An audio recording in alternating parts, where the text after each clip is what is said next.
send shivers down your spine. Skeleton theory. What do you have? Just a heads up, some of these new mini theories kind of build off of my old SpongeBob conspiracies. So if you've never seen my television theory, I recommend watching that first. So We all here have seen there's it. this We've watched it viral together. image that's gone around the internet that points out a really funny detail about this show. There seems to be a frightening number of miniature dead human skeletons in SpongeBob. And it's a really funny observation, but it's also really strange because why are there a bunch of mini dead human skeletons in SpongeBob? Like, Never the noticed animators already have a generic design for a fish skeleton. Why are they going out of their way to make these human skeletons? They're obviously much more detailed and harder to draw. And this is something we see in both early and modern SpongeBob. Well, I think the television theory actually provides a pretty good explanation for this. We know there's tons of human scuba divers secretly filming the show, and it even looks like some of them are fish-sized, and we know there is shrinking technology in this show, so like I've already said, I think it's fair to assume that humans shrunk themselves down to Made better that man film these Wumbo. characters undetected, which explains why we see so many tiny human skeletons. They're the crew members who sadly passed away during the filming of SpongeBob. They are deep underwater after all, it's not the safest place for humans to be. And that's about all I had to say about this topic. It's not actually that interesting.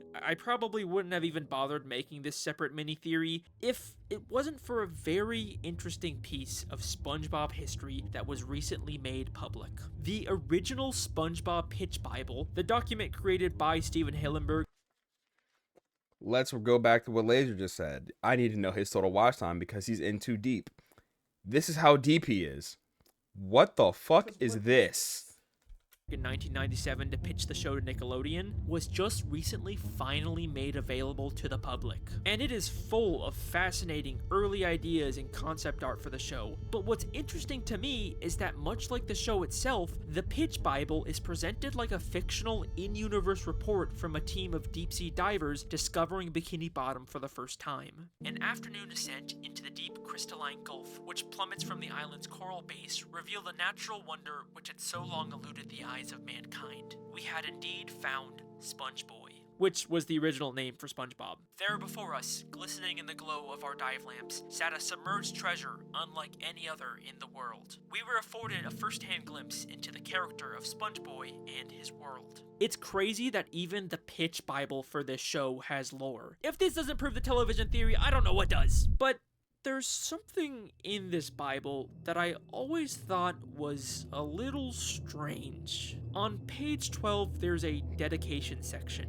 It describes one of the first expeditions to Bikini Bottom taken by a deep-sea diver named Bucky Leavitt, using a new and untested diving suit, which ultimately imploded from the undersea pressures. Bucky died making the only known map of Bikini Bottom. It is to Bucky and his pioneer spirit that we dedicate this research. It's kind of a strange thing to include in a pitch for a kid's show, of all things. The story seems to be inspired by Benjamin Leavitt, the inventor of the suit shown in this photo, but there's no record of him ever dying during an expedition. So it seems like this story about Bucky was completely made up just to add more lore to the show. So it then begs the question, if he is a character in this universe, where is Bucky's body? Could he possibly be one of the human skeletons we've seen throughout the show? Well, we know Bucky died in his old prototype diving suit, so I think his body would probably still be inside of it. So the real question is, do we know of any diving suits in Bikini Bottom? The Cyclops? And yes,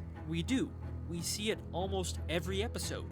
SpongeBob's television. SpongeBob's TV is clearly supposed to be an old diving suit helmet, but it's strange because it's so small compared to diving suits we've seen worn by other humans. So either this diving suit is from a shrunken human, or it's been compressed down to a smaller size by the pressures of the sea, just like Bucky's. We even see SpongeBob's TV design was a part of the original Pitch Bible. I think there's a very good chance that this is supposed to be at least the head of Bucky Leavitt. I think every time SpongeBob is watching TV, he's actually staring directly at a dead human skull. And if you don't believe me, in Season 10's Whirly Brain, Oh my God. SpongeBob and Patrick fight over the TV and actually pull it apart. And for the very first time ever, we get a look inside.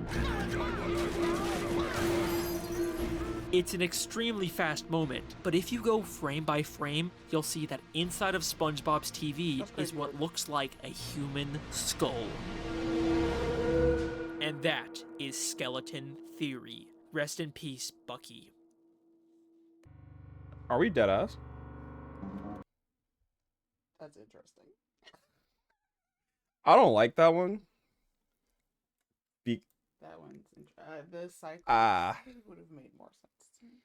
There's probably no evidence because it is just for a movie with the Cyclops one.